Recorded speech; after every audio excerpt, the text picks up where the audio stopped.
скутер, мопед, зам тээврийн осол. Хаавал дүүрэг бол би миний мэдхээр бол замын цагдаа бол маш сайн идэвхтэй ажилладаг гэж боддог. Энэ замын хөдөлгөөний дүрм зөрчиж байгаа.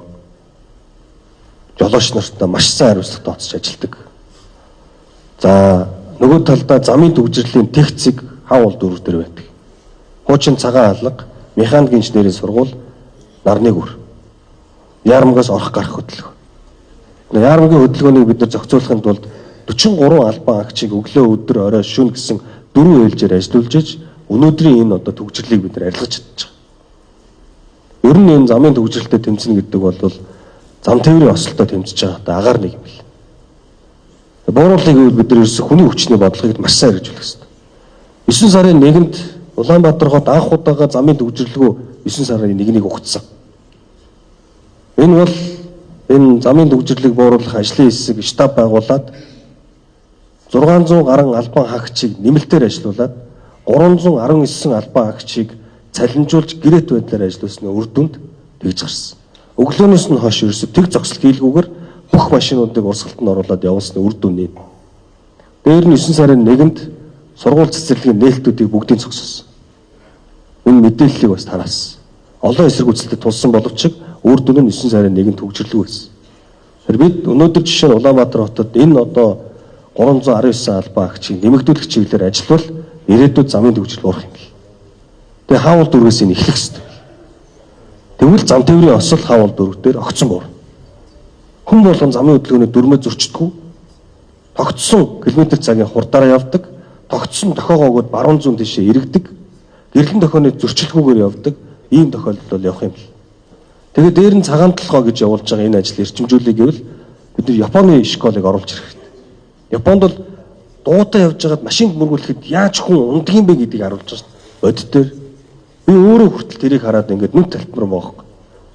Тэгээ нэгэн зүрхэнд нь орцсон хүн чинь юу гэж л автобусны урдуур харахгүйгээр гарч гүөхвд. Эсвэл дуутай явж байгаад юу гэж л гэрлэн дохиодоо уулзураар дуугаа унж гарахвд. Эсвэл өөрөө тэр скутерээ унж явж байгаад хүний хүүхдийг очиж мөрөгдөг. Ахмад настай хаяг тулцсан байгаа эмээ өвөөгөө очиж унгаачаад зүхтдаг. Ийм байдлаас хүүхдүүд өөрсдөө бодит байдлаас арилж эхэлнэ. Тэгэхээр би энэ боломж бол биднэрт бол байгаа. Жишээлбэл Баянзүрх дүүргийн миний санаж байгаагаар Улаан орангийн тэнд 55 дугаар сургуулийн талбай дээр нэг юм талбай хийгээд тавьчихсан. Одоо энийг ашиглах хэрэгтэй. Эндэргийн зөвлөлөөс бол санхүүжилтийн бүрэн шийдэж байна. Яг бодиттой энийг ажилуулад өглөө өдөр орой дулааны цагт хүүхдүүдийг тэнд нь газар дээр нь үзүүлээд ноон гэрэл асуул энүүгээр миний хүүхдүүд ингэж явнаа. Энд автобусаа өөрөө барьж очиод энд ингэж зогсноо гэд жолоочийн дүр тоглуулаад урдуур нь гарч гүйж байгаа дуутай хүнийг мөргөлж ойчуулж үзүүлж харуулдаг бодитоор ингэж чадвал бид бас энэ цагаан толгойг дараагийн бас нэг юм шин төвшөнд хүргэх юм болов уу гэж харж байгаа. Скутер, мопед. Улаанбаатар хот бол скутер, мопедтэй үнэхээр чадлаараа тэмцэж байна. Хамгийн амархан, энийг хориглох шиг амархан юм байхгүй. Гэтэ бид бизнес эрхлэгч аж ахуйн нэгж байгууллагуудаа бол дэмжих хэрэгтэй. Эцсийн хүртэл дэмжинэ. Би өөрөө ч одоо бизнес эрхлэгч байсан. Энэ аж ахуйн нэгж байгууллага бизнесийг дэмжиж Монгол улсын эдийн засаг сайжирна. Тэнд нэг 4-5 аж ахуйн нэгжүүд ашиг олоод 5-10 хүн цалинжуулаад явбал Улаанбаатар хот хөгжил цэцгэлтээрээ дараагийн түвшинд орох боломж нэмэгдэнэ. Бид дэмжих хэрэгтэй. Эцсийн хүртэл бид нар дэмжинэ. Ийм тодорхой цэгүүдийг гаргаж өгч байгаа, бодож өгж байна. Тэр байршлуудад 50 гэдэг ийм шаардлагуудыг тавьж байна. 16 наснд хүрээгүй бол тэр хүүхдүүдийг унуулахгүй байх эрх зүйн зохицуултыг бүгдийг хийж өгч байна. Цахим хөгжлийн яамтай хамтраад энэ ийм Монголио дан хур системтэй хамтраад бид нар 16 наснд хүрээгүй бол скутер төрөөсөлж авахгүй байхын боломжийг бид нар эрэлхийлж байна. Гэхдээ аж ахуйн нэгжүүд бас шудраг байх хэрэгтэй. Маргааш хийн гэсэн бол маргааш хийдэг байх хэрэгтэй. Би энэ скутерийг зөвхөн энд байрлуулнаа л гэсэн бол тэр аппликейшнаа тэнд байрлуулад тэнд байрлуулаагүй тохиолдолд аппликейшн ажилтгүй байх зохицуултыг хийн л гэсэн бол хийх л ёстой. Бид нар эцсийн хүртэл дэмжинэ. Үнэхээр үр дүнд хүрэхгүй скутер унж яваад 20 км цагийн хурдтай явах газар 30 км цагийн хурдтай явуулдаг болгосон хിവэрэ байх юм бол бид хориглоно. Бүр зогсоо.